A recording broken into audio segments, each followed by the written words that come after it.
සම්මා සම්බුදු සරණයි සදැහැති සුපින්වත් ඔබ සෑම සියලු දෙනාටම සුපින්වතුනි තිලෝගුරු සම්මා සම්බුදු පියාණන් වහන්සේ දේශනා කොට වදාළ උතුම් වූ ශ්‍රී සද්ධර්මය ලොවට sannivedanaya කරන ටීවී දිදුල බෞද්ධ රූපවාහිනී නාලිකාවේ මේ පැයට නියමිත උතුම් ධර්ම දේශනාව මෙලෙසින් ශ්‍රවණය කරන්නටයි සදැහැති අප කවුරුත් මේ බලාපොරොත්තු වන්නේ. අද මෙම උතුම් ධර්ම දේශනාව මෙහෙවීම උදෙසා අප සිදු කළා වූ පාද නමස්කාර පූරක ආරාධනාව පිළිගෙන මේ පුණ්‍යවන්ත වූ ධම්සභා මණ්ඩපයේ වෙත වැඩමවා වදාළ පින්වත් දේශකයන්න් වහන්සේ මිනුවන්ගොඩ බොරගොඩවත්ත සම්මාජීව බෞද්ධ ආශ්‍රම වාසී අවසරයි නම කියන්නට පූජනීය මොරාවත්තේ සුබෝධි පින්වත් ස්වාමීන් වහන්සේ සුපින්වත් ස්වාමින් වහන්සේ අප දෙපා නැමද සාදු නාදනවා පිළිගෙන සිටිමු. සාදු සාදු සාදු. ඒ වගේමයි මේ උතුම් ධර්ම දේශනාව සඳහා පින්පර දායකත්වයෙන් කටයුතු කරනු ලබනවා කුරුණෑගල ඊතනවත්ත සිවල්ලව ගෙදර හේරත් මැදුරයන් ලිපිනෙහි පදිංචි විමලා රාජපක්ෂ ඒ පින්වත් මහත්මිය විසින් එම් මහත්මිය අරමුණු වශයෙන් බලාපොරොත්තු වෙනවා 2021 දෙසැම්බර් මාස 14 වන දිනට HM දයාරත්න ස්වයං පුරුෂයා මියගොස් වසර 12ක් සම්පූර්ණ වීමත් 2021 දෙසැම්බර් මාස 14 වන දිනට RM අප්පුහාම් පියාණන් මියගොස් වසර 15ක් සම්පූර්ණ වීමත් DM උක්කුම් අම්මා මෑණියන් මියගොස් වසර 3මාරක්ද HM අප්පුහාම් පියාණන් මියගොස් වසර 32ක්ද ගත වීමත් නිමිති කරගෙන එකී මියගිය ඥාතීන්ට සංසාරගත සියලුම ඥාතීන්ට පින් අනුමෝදනාවන් එක් කිරීමටත් ඒ වගේම සිවල්ලව ගෙදර මුයින ආරාමේ වැඩවිසූ අවසරයි නම කියන්නට පූජනීය කුලියාපිටියේ සුමේදා දසසිල් මාතාවට පින් අනුමෝදනාවන් එක් කිරීමත් ඒ වගේම දරු මුණුපුරන්ට නිදුක් නිරෝගී සුවපත් භාවය චිරජීවනයේ ප්‍රාර්ථනා කර ආශිර්වාද ප්‍රාර්ථනාවන් එක් කිරීමටත් කොවිඩ් වසංගත තත්වයෙන් පීඩා විඳින ලක්වාසී ලෝකවාසී සියලුම දෙනා සුවපත් වේවා සියලු ලෝකවාසීන් උදුරු විපත් වලින් ආරක්ෂා වේවායි ප්‍රාර්ථනාවන් එක් කිරීමටත් රෝගීන් වෙනුවෙන් දිවි පරතුවට තබා දිවාරය වෙහෙසෙන සෞඛ්‍ය කාර්ය මණ්ඩලවල සූවිලි සියලුම දෙනාට ආශිර්වාද ප්‍රාර්ථනාවන් එක් කිරීමටත් ඒ වගේම කොරෝනා රෝගී මේ කිය ලංකාවාසී ලෝකවාසී සියලුම දෙනාට සහ රටදෑ වෙනුවෙන් දීපිදු සියලුම ත්‍රිවිධ හමුදාවේ රණවිරුවන්ට පින් අනුමෝදනාවන් එක් කිරීමටත් ටීවී දිදුල මාධ්‍ය ජාලයේ කරු සභාපති ස්වාමින් වහන්සේ වන අවසරයි පූජනීය මාලිකාවිල අස්සජී පින්වත් නායක ස්වාමීන් වහන්සේටත් ගෞරවනීය දේශකයන්න් වහන්සේටත් දිදුල කාර්ය මණ්ඩලයටත් නෑදෑ හිතමිතුරන් ඇතුළු ලක්වාසී ලෝවාසී සැමටත් ධර්මදේශනාවට සවන් දුන් පින්නතුන් සැමටත් නිදුක් නිරෝගී සුව ලැබී සුවදායක ප්‍රතිපදාවකින් මම භවයකදීම උතුම් වූ චතුරාර්ය සත්‍ය ධර්මය අවබෝධ වී අමා මහ නිවනින් සැනසෙත්වායි ප්‍රාර්ථනාවන් එක් කිරීමත් මේ උතුම් ධර්මදේශනයේ ප්‍රධාන අරමුණු වශයෙන් සුපින්වත් පිරිස ඉදිරිපත් කොටගෙන තිබෙනවා. එසේනම් සුපින්වතුනි මෙතෙන් සිට මේ උතුම් ධර්මදේශනා මෙහෙවන හැටියට පින්වත් දේශකයන්න් වහන්සේට පාද නමස්කාර පූරකව ආරාධනා කර සිටිනවා. අවසරයි ස්වාමින් වහන්සේ. සාදු සාදු සාදු. සමන්ත චක්ඛවාලේසු අත්‍රා ගච්ඡන්තු දේවතා සද්ධම්මං මුනි රාජස්ස සුනන්තු සංඝ මොක්ඛදං ධම්ම ශ්‍රවණ කාලෝ අයං භදන්තා ධම්ම ශ්‍රවණ කාලෝ අයං භදන්තා ධම්ම ශ්‍රවණ කාලෝ අයං භදන්තා නමෝ තස්ස භගවතු අරහතෝ සම්මා සම්බුද්දස්ස නමෝ තස්ස භගවතු අරහතෝ සම්මා සම්බුද්දස්ස නමෝ තස්ස භගවතු අරහතෝ සම්මා සම්බුද්දස්ස යතහා සංකාර ධානස්මින් උජ්ජිතස්මින් මහපති පදුමං තත් ජායේත සුචි ගන්ධං මනෝරමං. ගෞරවනීය මහා සංඝරත්නයන් අවසරයි. සදහෙති සත්පුරුෂ කාරුණික පින්බර වාසනාවන්ත පින්වතුනි, පිනැති ඔබ සැවම උදා වූ උඳුවප්පුර පසළොස්වක පෝ දවසේ උතුම් සද්ධර්ම දේශනාවක් ශ්‍රවණය කරන්නට සැරසෙන වේලාවයි මේ. ලෝතර සම්මා සම්බුද්ධ ශාසනය තුල පිහිටියා වූ ඒ උතුම් භික්ෂුණී ශාසනය සවිශේෂ ලෙස මේ ලක්දිරණ තුල ස්ථාපිත වන්නට සංඝමිතා මහරහත් තෙරණින් වහන්සේ එදා ජයසිරි මහ බෝසමිඳුන්ද වඩම්වා මෙහි වැඩම කළ උතුම් පින්බර දිනය සිහිපත් කරමින් විශේෂයෙන්ම අපි මේ පුරපසළොස්වක පෝය දවස තුල බොහෝ පිළිවෙත් තමන්ගේ ජීවිතයේ ගුණධම් දියුණු කරගන්නට වෙරදරන මොහොතක්. අද දවසේ පින්වතුන්ලාගේ ජීවිතයට යහපත මඟ කියා දෙන උතුම් සත්පුරුෂ සද්ධර්ම දේශනාවක් මෙතෙන් පටන් විවරණය කරන්නට සැරසෙන වේලාවයි. පින්වතුනි, මං ගාථා පාඨය සිහිපත් කළානි. යතහා සංකාර ධානස්මින් උජ්ජිතස්මින් මහපති පදුමං තත්ත ජායේත සුචි ගන්ධං මනෝරමේ. ඔබ සමහරක් විට දැක ඇති කසල ගොඩක පවා සුන්දර ආකාරයේ මල් පිපී ඇති අවස්ථාවන්. ඉතින් බුදුරජාණන් වහන්සේ අන්න එවැනි නිදසුනක් මේ ගාථාව තුළින් සිහිපත් කරන්නේ. යම් ආකාරයේ කසල ගොඩක හටගත්ත, ඒ වාගේම අපි දකිනවනේ මඩ ගොහරුවක බොහෝ වෙලාවට අඩියක් තියන්න කෙනෙක් අකමැති වෙන මඩ ගොහරුවේම තමා ලස්සන සුන්දර සුපිපිව පවතින නෙළුම් අපිට මානෙල් දකින්නට ලැබෙන්නේ. එහෙනම් පින්වතුනි, කෙනෙක් ප්‍රිය නොවන පරිසරයක හැබැයි එහෙත් කෙනෙක් ප්‍රිය කරන සුන්දර දසුණක් හැටියට විකසිත වෙච්ච මලින් බර වෙච්ච ආකාරයේ සුන්දර දසුන් අපට දකින්න පුළුවන්. එහෙනම් අර අපි මතක් කරනවා වගේ මඩවලක්ම තමයි නිලුම් පිපුණු කල විලක් බවට පත් වෙන්නේ. ඉතින් ඒ වගේ ජීවිතයේ බුදුරජාණන් වහන්සේ අපට මේ මතක් කරන්නේ මේ ලෝකයේ දුස්සීල මිනිස්සු මැද්දේ තථාගත ශ්‍රාවකයා සීලවන්ත භාවයේ සුරැකිව ජීවත් වෙනවා. මේ ලෝකයේ කනස්සල්ලෙන් ඉන්න මිනිස්සු මැද්දේ මේ ලෝකේ සතුටෙන්ම ඉන්න කෙනා බවට බුදුරජාණන් වහන්සේගේ ශ්‍රාවකයා පත් වෙනවා. මේ ලෝකේ වීරේ හීන කුසීත මිනිස්සු මැද්දේ වීරේ සම්පන්නයෙක් හැටියට බුදුරජාණන් වහන්සේගේ ශ්‍රාවකයා වාසය කරනවා. මේ ලෝකේ අසද්ධාවෙන් තමන් පවට බරව තමන්ගේ ජීවිතේ ලැජ්ජා බිය නැතුව පව් කරන්නවුන් මැද්දේ ශ්‍රද්ධා සංපන්නව ලැජ්ජා බිය ඇතිව පාපයෙන් වැළකීලා පිනෙහි යෙදෙනවා බුදුරජාණන් වහන්සේගේ ශ්‍රාවකයා. ඒ වාගේම ධර්මයේ පිළිබඳ කිසි කියවීමක් නැති අල්ප ශ්‍රුත මිනිස්සු මැද්දේ බුදුරජාණන් වහන්සේගේ ශ්‍රාවකයා හොඳ බහුශ්‍රතයෙක් හැටියට ජීවත් වෙනවා. කුමක් පිළිබඳවද මේ බහුශ්‍රත භාවයේ පවතින්නේ? ධර්ම විනය සම්බන්ධව.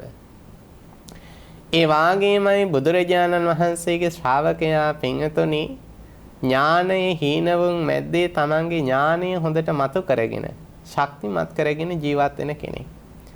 එනම් කල්පනා කරලා බලන්න, ඔබද තෙරුවන් සරණ ගිය පංචශීල ප්‍රතිපදාව දෛනික ජීවිතයේද පුරපෝයට අටශීලයක පිහිටෙමින්ද තමන්ගේ සිල් ගුණදම් වෙරවීරේ ඇතුව සමාදන්ව ආරක්ෂා කරන්න පිළිවෙත් පුරන කෙනෙක් නම් ඔබ මේ ලෝකයේ දුස්සීලයෙන් මැද්ද හිටියත් ඔබ හැමදාම සුසිල්වන්ත කෙනෙක්.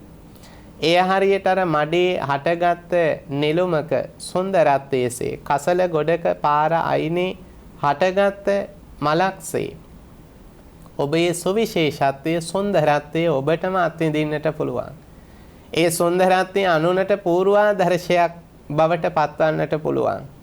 මෙන්න මේ කාරණාවයි අද දේශනාව තුළ අප විවරණය කරන්නට බලාපොරොත්තු වෙන්නේ. එනිසා ජීවිතයේ අනිත්‍යය දුසිල්කම් කළත් තථාගත ශ්‍රාවකයා ජීවිතේ දුසිල්කම් කරන තැනට පෙළඹෙන්නේ නැහැ.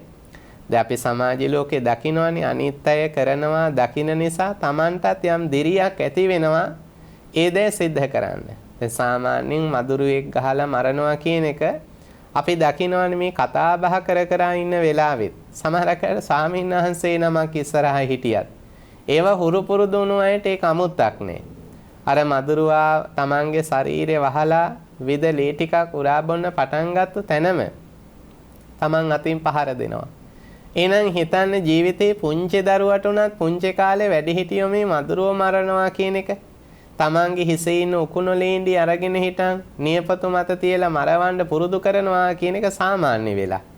එතකොට හිතන්න ජීවිතේ ඒ අයට පරපණ නොනසා ඉන්නවා කියන එක ගුණයක් හැටියට ශක්තියක් හැටියට තේජවන්ත කාරණාවක් හැටියට උන්ට දැනෙන්නේ නැහැ. මොකද ඕන් ජීවත් වෙන පරිසරය තුළ සතෙක් මරනවා කියන එක ඕනට ඒ තරම් අහිතක් හැටියට දැනෙන්නේ නැහැ. නොකල යුත්තක් හැටියට දැනෙන්නේ. දැන් අපිට මතකයි ගම්වල වුණත් විෂ ගොහර සරපේ එහෙම යන මග පෑගෙන්නම වගේ ගිහිල්ලා. ආන් Taman පිටිපස්සට විසික් වෙලා ඒ ඇති වෙච්ච බයට එහෙත්තර සතාට පාඩුවේ යන්න දෙන්නේ නැහැ. අද දවසේ නොපෑගුණාට හෙට දවසේ මෙයා මේ යන පාරේ ඉඳීවි. මට පෑගේ දෂ්ට කරයි කියලා සමහරක් වෙලාවට කීප දෙනාම එකතු වෙලා මේ සතාට පහර පිට පහර දණ්ඩක් අරගෙන පහර දීලා ඊට පස්සේ මේ පහර දුන්න සතා ඒත් මැරුණද කියලා අවිශ්වාසයි. ඒ නිසා මොකද කරන්නේ ගහපු පොල්ලටම මෙයාව කොහොම හරි රඳවලා ගිනි මැලයක් සකස් කරලා ඔය සතාව ගින්නටක් තියනවා. දවල පුච්චලා විනාශ කරනකන් ආන් Tamanට විශ්වාසයක් නැහැ මේ සතා ජීවත් උනාද නොඋනාද කියන එක. ඒ නිසා කල්පනා කරන්න ජීවිතේ Tamanගේ ජීවිතේ රකින්න නරකම නපුරුම කෙනෙක් මරනවා කියන එක ඒ තරම් නරක දෙයක් නෙවෙයි.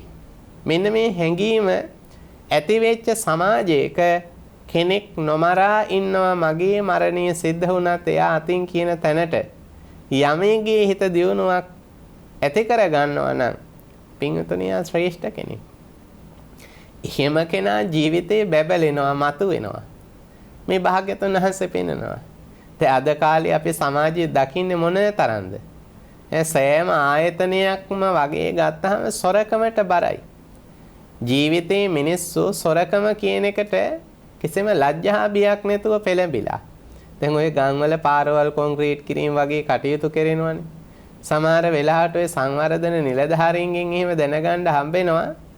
ඒ අදාළ පළාතේ ඉන්න മന്ത്രിගේ අධීක්ෂණයෙන් තමයි මේ පාර සකස් කිරීම කෙරෙන්නේ. එතකොට ලක්ෂ 5ක පාරක් නම් മന്ത്രിට 50000ක් වෙන් වෙන්න ඕන. එතකොට 50 ලක්ෂ 5ක් වෙන් වෙච්ච පාරෙන් ඒ හැදෙන්නේ කොහොමද ලක්ෂ 4මාරක පමණයි. ඉතිරි මුදල අර කෙනාට වෙන් වෙන්න ඕන. දැන් මේ ප්‍රසිද්ධ රහස්. ඇත්තට මේවා රහසොත් නෙවෙයි. බොහෝම සාමාන්‍ය වෙලා. ඉතින් Tamanට දීමනාවක් හෝ වැටුපකුත් මාසිකව අරගෙනත් හිතන්න ජීවිතේ මිනිස්සු Tamanගේ සේවය අමතක කරලා වගකීම අමතක කරලා ජීවිතයේ අතිරේක ලාභ ලබන්න පුළුවන් ක්‍රමෝපායන් හරියට නීතිගත වුණාසේ සකස් කරගෙන මේ ජීවිතේ මහා දහවලේ ඒ වගේම ප්‍රසිද්ධියේ ඒ විදිහට වංචනික ලෙස සොයන්න හම්බ කරන්න තරමට පෙළඹිච්ච මිනිස්සු අපේ සමාජ ලෝකයේ අද කොච්චරනම් දකින්නවද?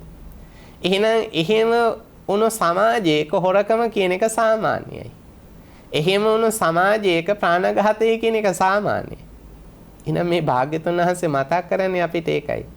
පාපය සාමාන්‍ය වෙච්ච සමාජයක ජීවිතේ කෙනෙක් පව් නොකර ඉන්නවා නම් එයා අනිත් අය කරන පව් වෙනුවට ඒ කෙනා පින්කම් කරන කෙනෙක් නම් අන්න භාග්‍යතුන් වහන්සේ අපට මතක් කරනවා කසල ගොඩක හටගත්ත මලක්සේ ඒ කෙනා හරි සුවිශේෂයි.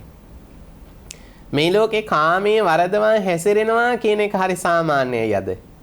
හිතන්න පාසල් වියේ දරුවන්ට අධ්‍යාපනයට වඩා සමහරක් වෙලාවට ප්‍රේමයේ ආදරය ලිංගිකත්වයේ මේ දේවල් කෙරෙහි ඇති ආකර්ෂණය අද වැඩි වෙලා.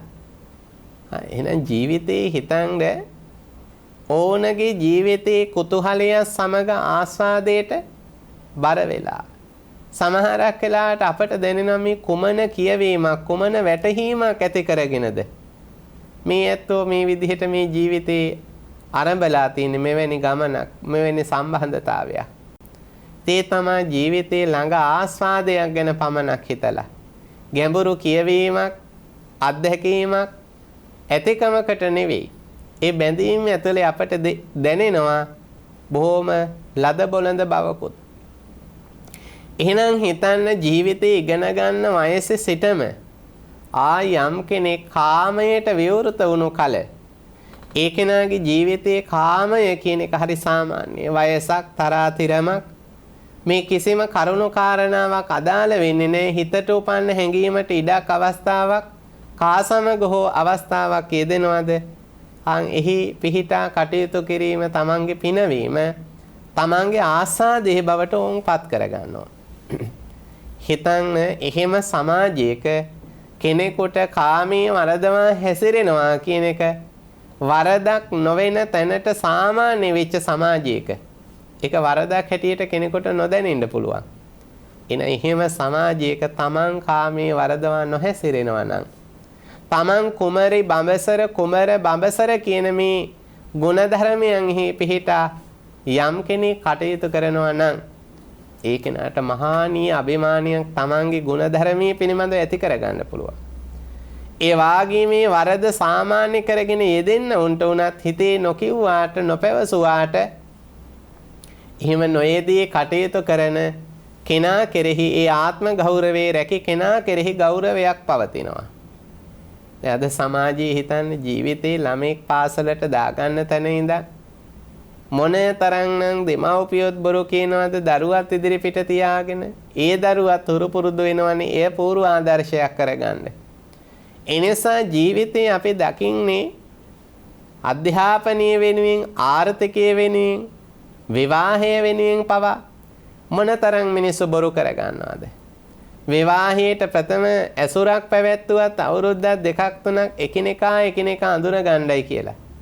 ඒ කාලේ මොනතරම් මිනිස්සු පරිස්සම් වෙනවද තමන්ගේම තියෙන තමන්ටම දැනෙන අගුණ ටික අනේකාට නොපෙන්වා වහං කරගෙන ඉන්න.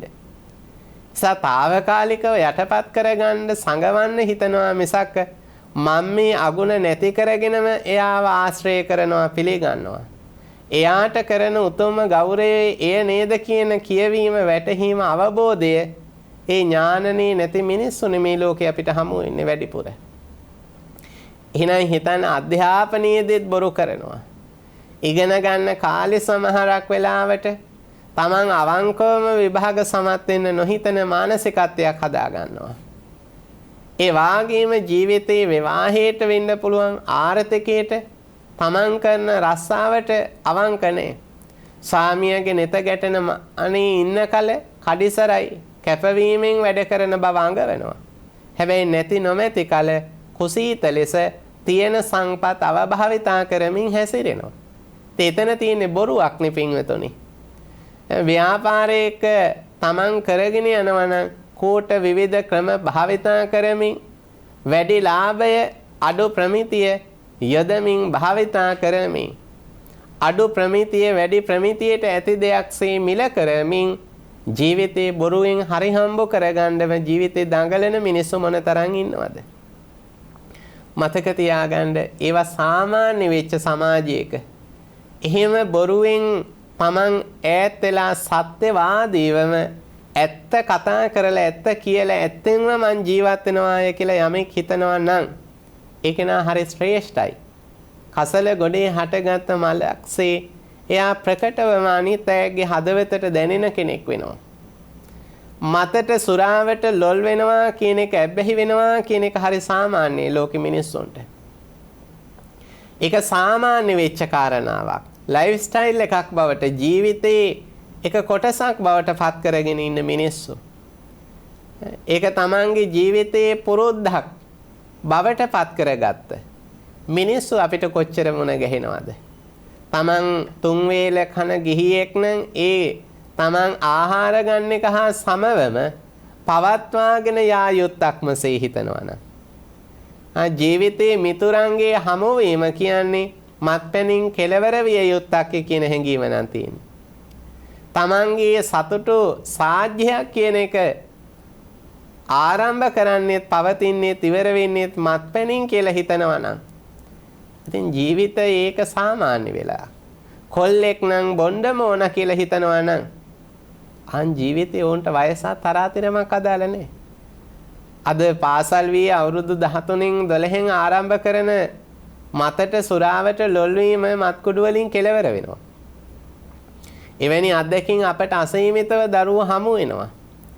ඒ ඔවුන් ඒ ඇබ්බැහියට ඇබ්බැහුනේ කවද්දයි කියලා හද හාඳුරන්නේ 13 අවුරුදු මට 13 ඉඳන් මම පෙළඹුණේ කියලා මට උත්තර බඳින දරුවෝ හමු වෙනවා අද වෙද්දී.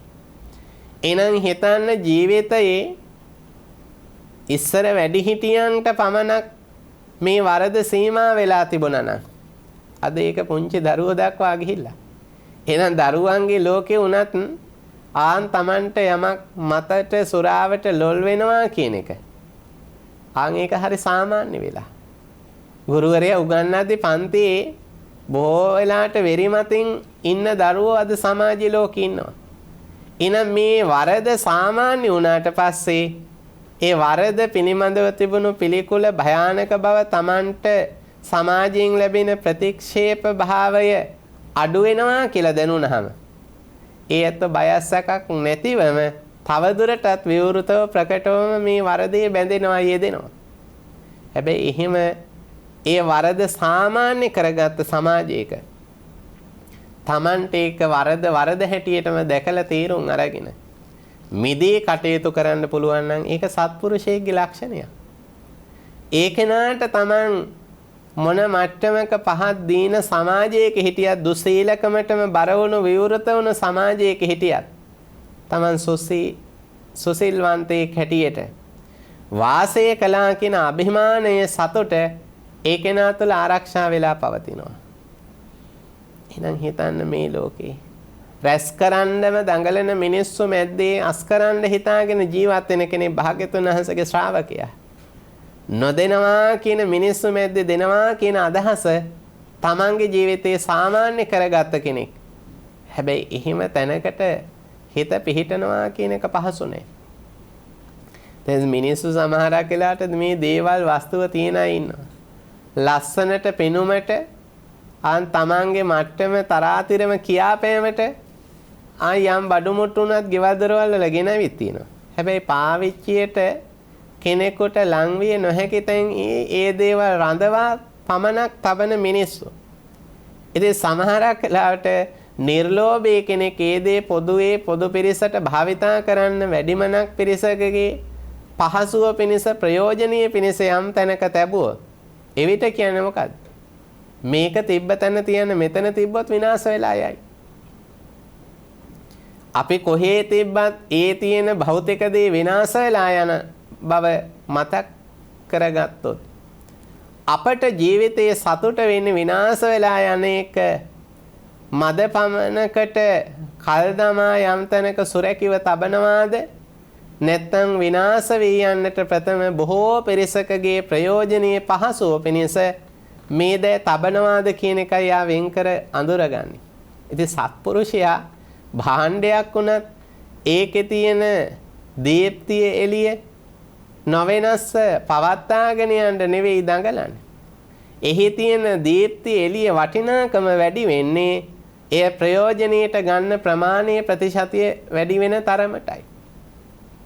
ඉතින් බලන්න ලෝකයේ තුල ගත්තහම පින්වතුනි ජීවිතයේ දිහා දකින විදිහ පවා හරි සුන්දරව නිවැරදිව පිරිසිදුව හිතට අසතුටක් නොයන හැටියට කල යුත්ත කල හැටියට දිය යුත්ත දිය හැටියට විය යුත්ත විය හැටියට දැකඳුනාගෙන සතුටු වෙන්න සමත් නම් ඒ කෙනාට අපට බුදුහාමුදුරුවන්ගේ ශ්‍රාවකයෙක් කියලා හඳුන්වන්න පුළුවන්.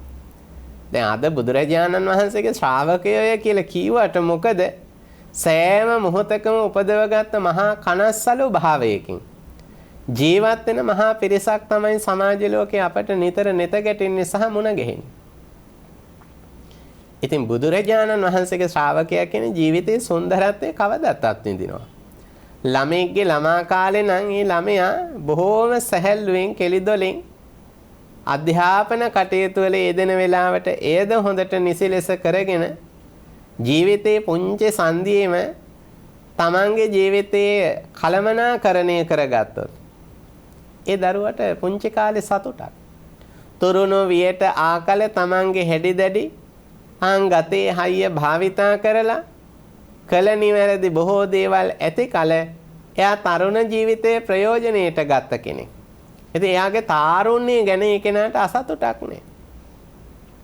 වයසට ගියාම දුවපැන කඩිසරව කළ හැකි කළ යුතු දේ එමට තමන් සිද්ධ කළා නම් ඒ සිද්ධ කරපු කරුණු කාරණා ගැන අන්තිමට ජීවිතේ හිතලා මෙනෙහි කරලා තෘප්තිමත් වෙමින් මට නිවේහෙන හිල්ලේ සතිය සිහිය පිහිටවගෙන භාග්‍යතුන් වහන්සේගේ පිළිවෙත් මඟ තුල පූර්ණ වශයෙන්ම කැපවෙන්නයි මේ කාලය කියන එක යම් කෙනෙක් තෝරගන්නවා නම් ජීවිතයට ආදරය කරන කෙනෙක් වෙනවා ඒ කෙනා. ජීවිතේ වෙනස්යෙන් හැලහැප්පින් ඒ කෙනාට සුන්දර විදිහට බාර ගන්න පුළුවන්. නමුත් එහෙම නෙවෙයි. තරුණකමේ ඉඳලා ළමාකමට ආදරය කරන ඒ වාගේම ජීවිතයේ සමහරක් වෙලාවට නැති වෙච්ච ළමාකම තරුණකම ගැන හිතා වයසට ගිහිල්ලා ඒ වයසට යාම මහ කනස්සල්ලෙන් නොයවසන භවකින් ඒ කෙරෙහි උපදවගත් මහත් වූ තරහකින් වෛරයකින් ජීවත් වෙන අපට කොච්චර මුණ ගැහෙනවද? තමන්ට වැඩක් පළක් කරන්න ඉඩක් අවස්ථාවක් නැති එක ගැන තමන්ට තින් සතුටු වෙන්න පුළුවන්. ඒ තමන්ට විවේකයක් හැටියට ධර්මානුකූල ප්‍රවේශයකට භාවිතා කරන්න බාර ගන්න පුළුවන්. නමුත් පින්වතුනි මේ ලෝකේ එහෙම හිත සතුටු සහගත බවකට පෙරලගෙන ජීවත් වෙන්න දක්ෂ මිනිස්සු හරි විරලයි. හැබැයි භාග්‍යතුන් වහන්සේගේ ශ්‍රාවකයලා කනස්සල්ලින්ම ඉන්නවුන් මැද්දේ එයා සතුටින්ම ඉන්න සමත් වෙන කෙනෙක් බවට පත් වෙනවා. ජීවිතේ තමන්ට අවසඟ කරුණු කාරණා ගැන උදේ ඉඳන් රැ වෙනකන් හිතා ජීවිතේ පසුතැවෙන කෙනෙක් නෙවෙයි බුදුරජාණන් වහන්සේගේ ශ්‍රාවකයා. මම මේ බණට වඩින අතරෙත් කෙනෙක් සුව දුක් විමසන්නේ කියලා එමතුමක් දෙනවා. දීලා ඉතින් කතා කරනවා මේ රටේ ලෝකේ කනගාටු සහගත ලෙස වෙන කරුණු කාරණා. මම ඉතින් ඒ පින්වත් උපාසක මහත්මයාට මතක් කළා. දැන් ඉතින් ඒ කරුණු කාරණා කනස්සල්ලෙන් හිත රිද්දවගෙන ආයේ මෙනෙහි කර කලකින් හමු වුණු කෙනෙක් සමග පවා කතා කරද්දී මාතෘකාවක් කරගන්න එක මොකද්ද වෙන්නේ? තවත් Tamanට තැවීමක් ඇති වෙනවා මිසක් ඒන් Tamanට සිද්ධ වෙන කිසි යහපතක් නැහැ. ඒ නිසා අවසංග කාරණා ලෝකේ පවතිනාතක් විවිධ ආකාරයට අලුත් දවසක් උදා වෙද්දී අලුත් විදිහට අභියෝගාත්මකව විතක වේදනාකාරී ලෙස පවා ජීවිතයට බද්ධ වෙන කාරණා Tamanටත් ඍජුව හෝ වක්‍රාකාරව බලපාන්න පුළුවන්. හැබැයි එහෙමයි කියලා Tamanට ඒව අවසංගයි නම් Tamanට ඒ දේවල් පාලනය කර නොහැකි නම් ජීවිතේ අපි එවැනි කරුණු කාරණා සමග වද වේදනාවක් උපදව ගත යුතු නේ. භාග්‍යතුන් වහන්සේගේ ශ්‍රාවකයා නොසිතිය යුතු දේවල් සිතා ජීවිතේ විහිං කනගාටු උපදව ගන්න කෙනෙක් නෙවෙයි. එහෙනම් මේ ලෝකේ ගොඩාක් වෙලාවට බලන්න මිනිස්සු මොකද කරන්නේ? නොසිතිය යුතු දේවල්, කතා නොකළ යුතු දේවල් කතා කරලා නොසිතිය යුතු දේවල් අසීමිතව හිතන්න ගිහිල්ලා ජීවිතේ දුක් වෙන තැවෙන මිනිස්සු ගොඩක් නෙවෙයිද අපි ලෝකේ දකින්නේ. අන්න එවැනි වුන් මැද්දේ කතා කළ යුතු දේ විතරක් කතා කරලා සිතිය යුතු දේ පමණක් සිතලා ජීවිතේ බොහෝම සතුටින් ඉන්න කෙනෙක් බුදුරජාණන් වහන්සේගේ ශ්‍රාවකයා.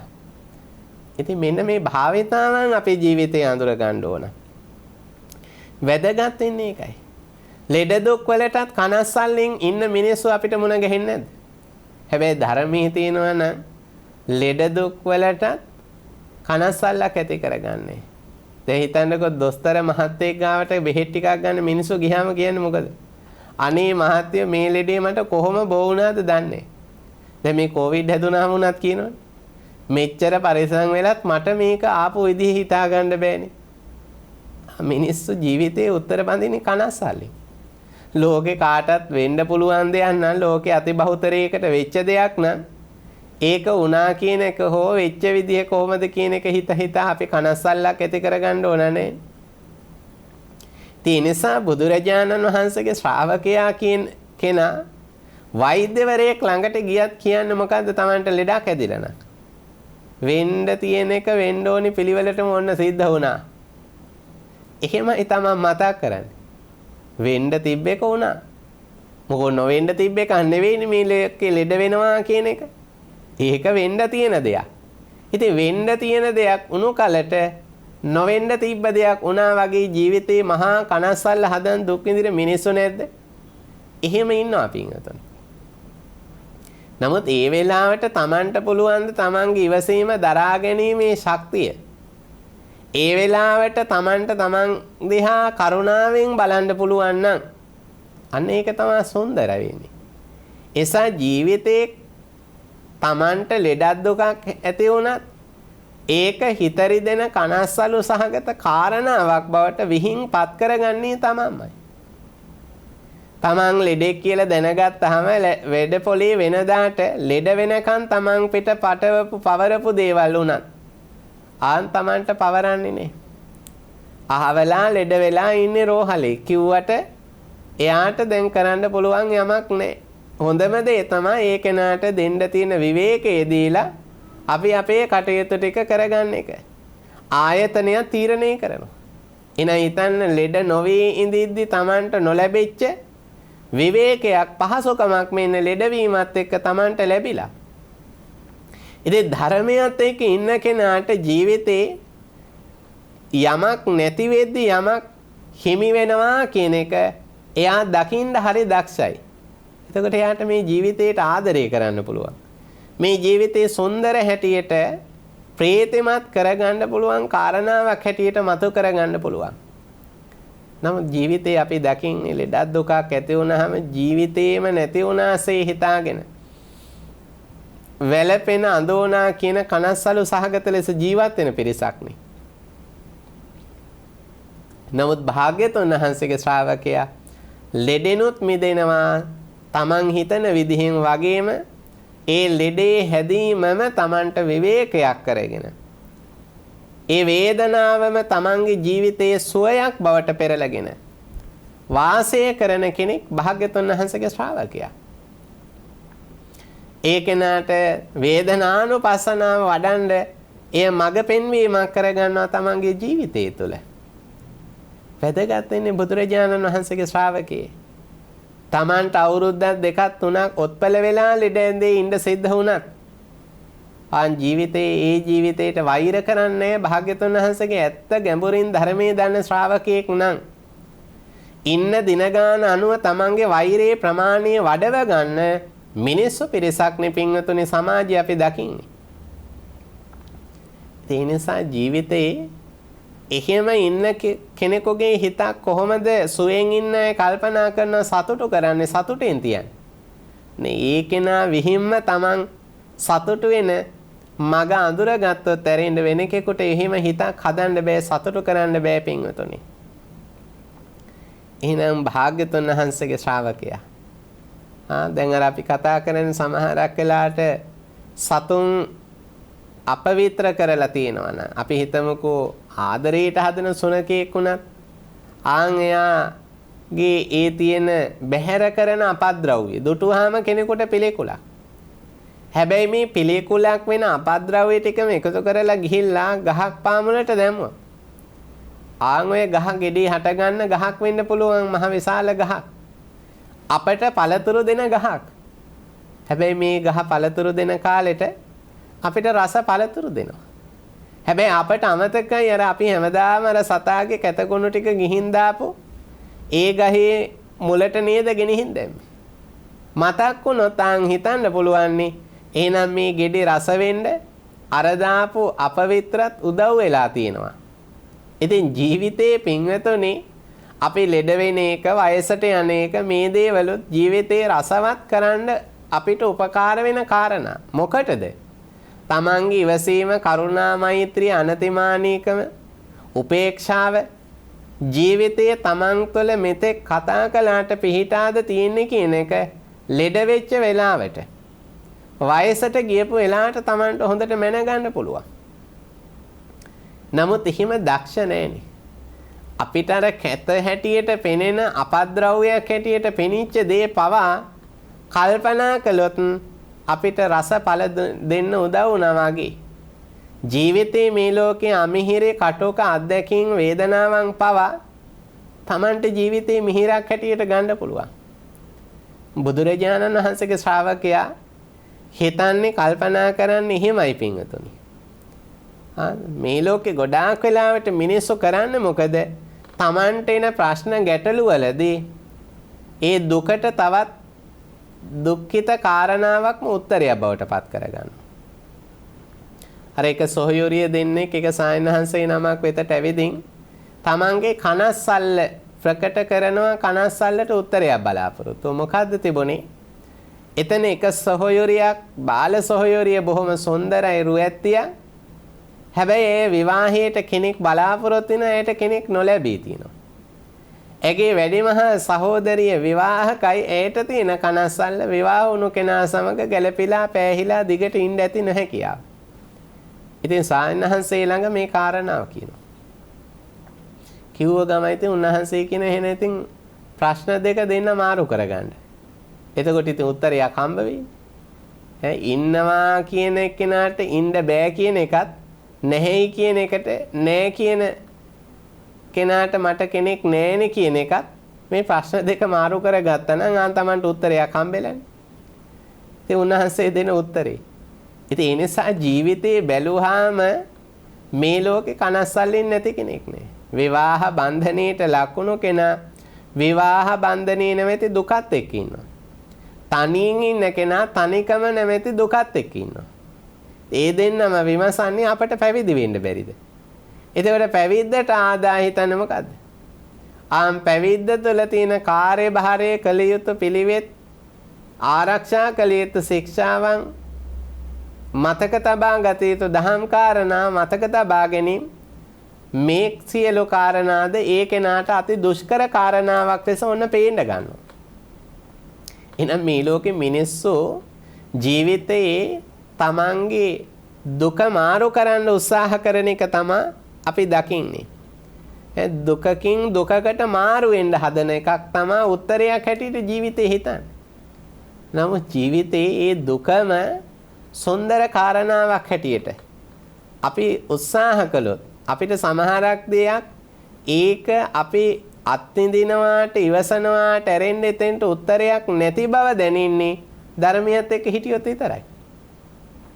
අර ඉවසීම තුළ දරා ගැනීම තුළ Tamanට සාමකාමී බවක් අත් කරලා දෙනවා. වැඩි කාලයක් සාමකාමීව ඉන්න පුළුවන් පරිසරයක් පින්වතුනි නිර්මාණය කරලා දෙනවා ජීවිතයේ Tamanගේ දරා ගැනීම ඉවසීමේ ශක්තිය මත.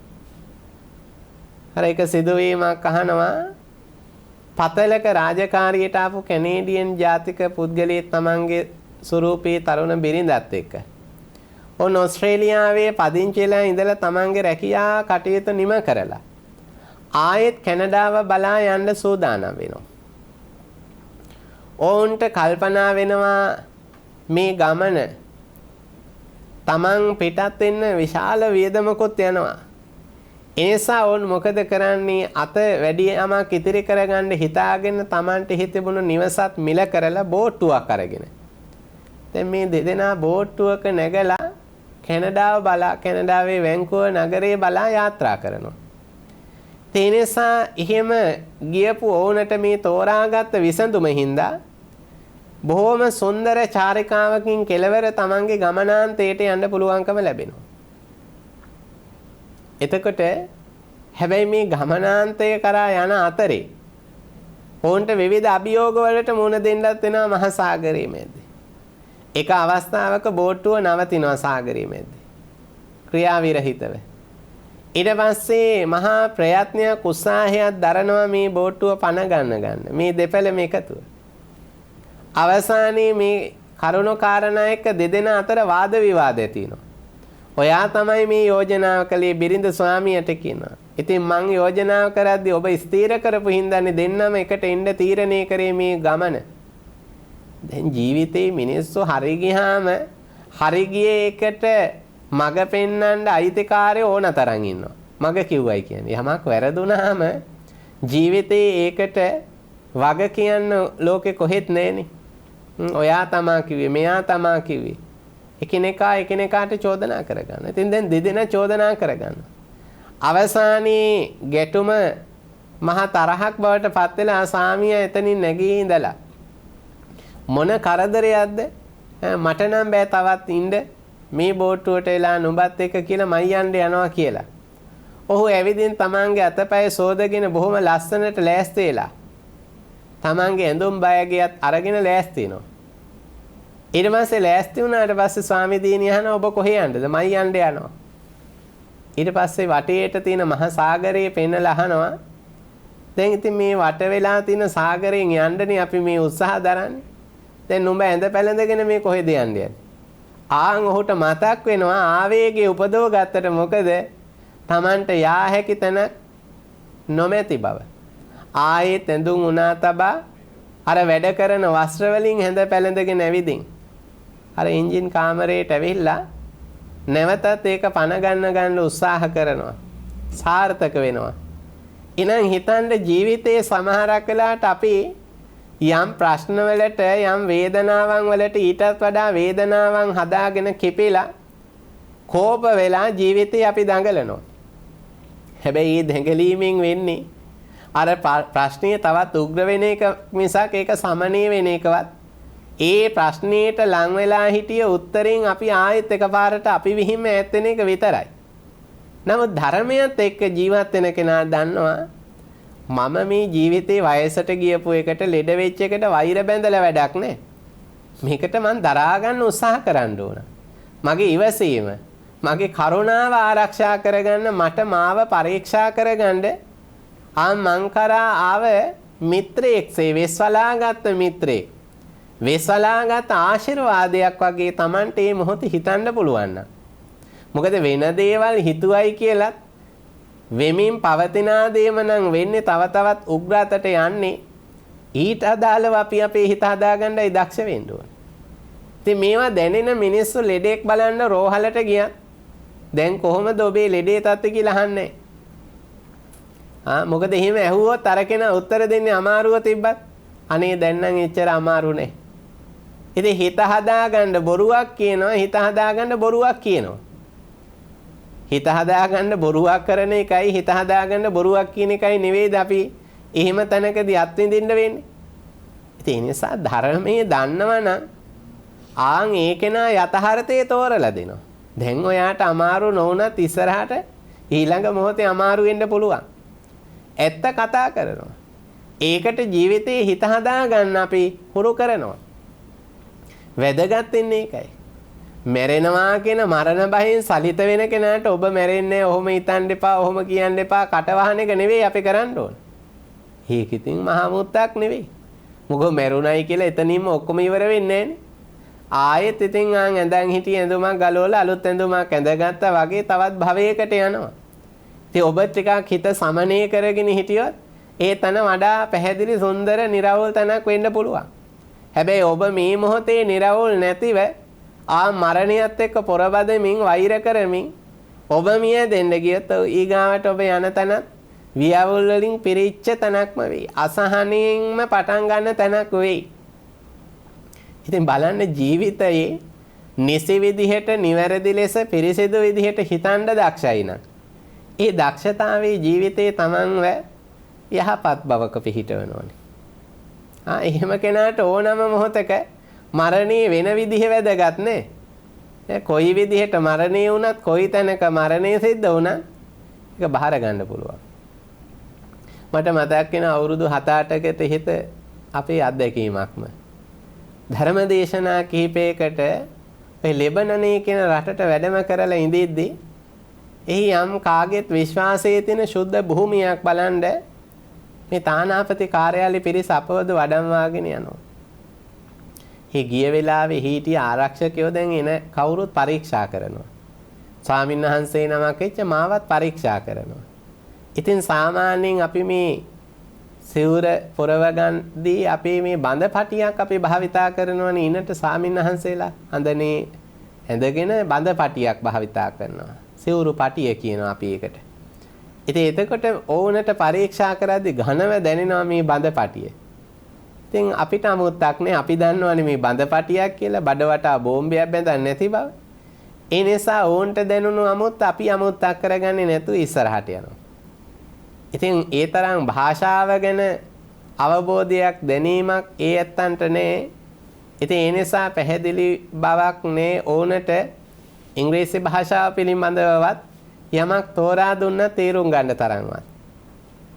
ඒ නිසා ඉදිරියට යදී අවසානයේ ඕන් තමන්ගේ ප්‍රධාන නිලධාරිය දැනුවත් කරලා එකපාරට අපි මේ ශුද්ධ භූමියේ යම් තැනක හිඳෙද්දී අපි බොහොම නිදහසේ සැහැල්ලුවෙන් හිඳෙද්දී අපිට මතක් වෙනවා තුවක්කු කීපයක් එහෙම අරගෙන හරියට අර ත්‍රස්තවාදියෙකුට තුවක්කුව එල්ල කරන විදිහටම එකපාරට ඕන් ඇවිල්ලා යොමු කරලා නොසෙල්වී ඉන්න කියන වගේ අනක් විධානයක් කරනවා. ඉතින් මම බොහොම සැහැල්ලුවෙන් ඉඳිද්දි මට මතකයි අර තානාපති නිලධාරීන්ට මේක හරියට දරුණුවට හිතට දැනෙච්ච හැටි. ඔවුන් ඒකට කලබල වෙලා තරහින් ඒ අදාළ ප්‍රධානීන්ට දැනුවත් කරලා මේ අපට අපේ ආගමික නායකයෙක් මේ ඒ වාගේම තමයි අපේ තානාපති වරප්‍රසාද වලට ලොකු හිරිහැරයක් මේ කලේ. එහෙම වෙන්න පුළුවන්ද? බොහොම ඉතින් ආවේගශීලීව. ඉතින් මට මතකයි මං ඒ රටේ ධර්මදේශනා සියල්ල නිම කළ එන දවසෙත් මතක් කළේ. සුණාපරන්ත පුන්නහාඳුරන්ගේ කතාව කියලා. මං කෝ අර ස්ථානයේදී වෙච්ච අත්දැකීම ඇතුලේ මට නම් සුණාපරන්ත පුන්නහාඳුර තමයි මතක් වුණේ. උත්සාහයක් නැතිව සිද්ධ වෙන්න තිබ්බා නම් මරණය බොහොම සැහැල්ලුවෙන් සිද්ධ වෙන එක. එසා ජීවිතේ අපිට කොතෙන්දිද මොන විදිහද කියන්න බැරි වෙයි. ඉතින් මේක කල් තියා දැනගෙන හිටියාම අපිට හරි අමුත්තක් නේ. ඒ නිසා යම් දෙයක් වෙන්න තියෙනවා නම් ඒ වීම තමයි සුන්දරම විදිහ හැටියට අපි බාරගත්තොත් අපිට ඒක අමුත්තක් නේ. ඒ සමහරව හිතනවානේ මේ විදිහේ ලෙඩක් හැදිලා මම මැරෙන්න හොඳ නැහැ. ඒක මගේ තාත්තට හොඳ නැහැ. මැරුණත් මම මේ විදිහට තමයි මැරෙන්න ඕනේ. එහෙම ජීවිතේ අපිට අවසංග දේවල් පාලනය කරන්න බැරි දේවල් ප්‍රාර්ථනා කළයි කියලත් ඒ විදිහටම ඊටවිය නොහැකි දේවල් ගැන හිතා කල් වේලා අසන කුමටද අපි කනස්සල්ලක් හදාගන්නේ. ඉතින් බුදුරජාණන් වහන්සේගේ ශ්‍රාවකයා තේරුම් ගන්නවා. Tamanට තියෙන ප්‍රශ්නේ අනිත් අයටත් තියෙන්න පුළුවන් කියලා එයා හිතනවා. අර අපි කියන්නේ එන්ජින් එකේ ධාරිතාව එකයි සමහර වාහනවල. ඒ වුණාට හැඩතලයේ වෙනසක් තියෙනවා. ඒ වගේ තමයි ඔය ජීවිතවල ගත්තාම මිනිස්සුන්ට තියෙන ප්‍රශ්න එකම විදිහයි. මිනිසුන්ගේ තියෙන මත පිට වෙනස් වුණාටනේ. ඒ හින්දා අපි ජීවිතයේ යම් දේවල් සිද්ධ වෙද්දි මේක මටමයි වෙන්නේ කියලා මහා ආතතියෙන් කනස්සල්ලෙන් ඉන්නේ නැතිව මේ සෑම දෙයක්ම Tamanට සැපසේ වෙන කාරණාවත් සතුටින් බාර ගන්නවා. ඒ වාගේම තමයි Tamanට දුකසේ සිද්ධ වෙන කාරණාවත් මැදහත් හිතින් බාර ගන්නවා. ඒ නිසා ජීවිතේ සිද්ධ වෙන නරකම දෙයටත් Taman තුළ අසතුටක් ඇති වෙන්නේ නැත්නම් එතනත් Tamanට සතුටක් වඩව ගන්න ක්‍රමයක් තියෙනවා කියලා අඳුර ගන්න පුළුවන් නම් සිද්ධ වෙන සතුටුම සහගත කාරණාවන් වලදී Tamanට ජීවිතේ අමුතු උද්ධාමයක් ඇති කරගන්නේ නැතිව Tamanට මේ මොහොතේ අත්විඳින්න ඇතිදී අත්විඳිමින් ජීවත් වෙන්න පුළුවන් නම් එහෙම කෙනා මේ ලෝකේ හරි සුන්දර විදිහට ජීවිතේ අත්විඳ කෙනෙක් වෙනවා. කනස්සල්ල බිඳගත් කෙනෙක් වෙනවා. එයා Tamanටවත් අනුන්ටවත් චෝදනා කර මේ ජීවිතේ ගෙවන ගත කරන කෙනෙක් වෙන්නේ නැහැ. එයා Tamanගේ ජීවිතේ බොහෝම නිවැරදි විදිහට සුන්දර විදිහට පිරිසිදු විදිහට ගෙවන ගත කරන කෙනෙක් වෙන්න සමත් වෙනවා. එහෙනම් මං හිතනවා ඔබ හිතන විදිහ කියන විදිහ කරන විදිහ අනුනට වඩා නිවැරදි නම් සුන්දර නම් ධර්මානුකූල නම් පිරිසිදු නම් ඔබ භාග්‍යතුන් වහන්සේගේ ශ්‍රාවකයෙක් හැටියට උදාර තැනක තමන්ව පිහිටාගෙන කටයුතු කරන කෙනෙක්මයි. එහෙනම් ඔබ හැමදෙනාටම ඒ ශක්තිය උපදව ගන්න පින්බර පොයේ දවසේ හපු මේ උතුම් සංබුද්ධ දේශනාව උතුම් මඟ පෙන්වීමක් ආශිර්වාදයක්ම වේවා. අද දවසේ මේ උතුම් ධම් දේශනාවට තමන්ගේ සදැහැති දායකත්වයේ ඇතිව කටයුතු කළා කුරුණෑගල ඊතනවත්ත සිවල්ලව ගෙදර හේරත් මෙදුර යන ලිපිණේ පදිංචි පින්වත් විමලා රාජපක්ෂ මහත්මිය බලාපොරොත්තු වුණා 2021 දෙසැම්බර් මාස 14 වන දින එච්.එම්. දයාරත්න ස්වාමි පුරුෂයා මියගොස් වසර 12ක් සම්පූර්ණ වීම 2021 දෙසැම්බර් මාස 14 වන දිනට ආර්.එම්. අපුහාමි පියාණන් මියගොස් වසර 15ක් සම්පූර්ණ වීමත් ඩී.එම්. ඔක්කු අම්මා මේනියන් මියගොස් වසර 3මාරක්ද එච්.එම්. අපුහාමි පියාණන් මියගොස් වසර 32ක්ද ගතවීමත් නිමිති කරගෙන එකී මියගිය ඥාතීන්ට සංසාරගත සියලු ඥාතීන්ට පින් දෙන්න දායකත්වය කළා. පිනැති ඔබ එලෙස සිහිපත් කොට පින් දෙන්නට අදහස් කළ හැමට සිවල්ලව ගෙදර මුයින ආරාමයේ වැඩවිසූ කුලියාපිටියේ සුමේදා දසසිල් මාතාවට පින් දෙන්නත් බලාපොරොත්තු වුණා. ඉතින් මේ මෑණියොත් පින් අනුමෝදන් වේවා. ඔබ අප හැමදෙනා නමින් මියගිය සැමට රට දෑවෙනින් දිවිදුන් හැමට කොවිඩ් රෝගී නිසා රටේ ලොවේ මියගිය මිලියන සංඛ්‍යාත ජනයාට පින් දෙන්නට සිහි කළා. ඒ සවම පින් අනුමෝදන් වේවා. සසර දුකින් අත් මිදේවා. නිවනින්ම සැනසේවා. සංසාරේ පුරාවට ඔබට මට සත්පුරුෂයෝම කල්යාණ මිත්‍රයෝම ජීවිතයට වැඩියෙන් ලං වේවා. මේ උදාර පුණ්‍ය ශක්තියින්ගේ පින් බැලින් කුරුණෑගල ඊතනවත්ත සිවල්ලව ගෙදර හේරත් මැදුර යන ලිපිණේ පදිංචි පින්වත් විමලා රාජපක්ෂ මහත්මිය ඇතුළු තමන්ගේ දරුවන්ට මුණුබුරු මිනිබිරියන්ට සෙත් පතන්නට කොවිඩ් රෝගීන් පීඩා විඳින ලක්වාසී ලෝකයේ සැමට සුවය පතා මේ උතුම් ධර්මානුශාසනාවට දායකත්වය කළා දිදුල මාධ්‍යයේ සභාපති පින්වත් මාලිගාවිල අස්සජි ස්වාමීන් වහන්සේට දේශකයාණන් වහන්සේට දිදුල කාර්ය මණ්ඩලයට රටවැසි ලොවවැසි කාට සෙත් පතනා සිතින් මේ උතුම් ධර්ම දානමේ පින්කමට දායකත්වය කළා. පිනැති ඔබ සෙත් පතන්නට අදහස් කළ හැමටත් ඔබටත් අපටත් මේ උදාර පුණ්‍ය ශක්තියින්ගේ පින් බෙලෙන් නිදුක් බව නිරෝගී බව සුවපත් බව චිරජීවනයේ වේවා. කායික චිත්ත පීඩාවෝ ඇති නොම වේවා. දූපතුන්ගේ අධ්‍යාපන කටයුතුද වැඩිහිටිය ඔබගේ රැකිරක්ෂා ව්‍යාපාරද දියුණු වේවා.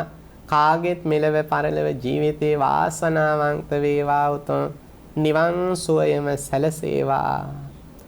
ආකාසට්ඨා ච බුම්මට්ඨා දේවානාගා මහිද්దికා පුඤ්ඤං තං අනුමෝදිත්වා චිරං රක්ඛන්තු ලෝක සාසනං. ආකාසට්ඨා ච බුම්මට්ඨා දේවානාගා මහිද්దికා පුඤ්ඤං තං අනුමෝදිත්වා චිරං රක්ඛන්තු දේශනං.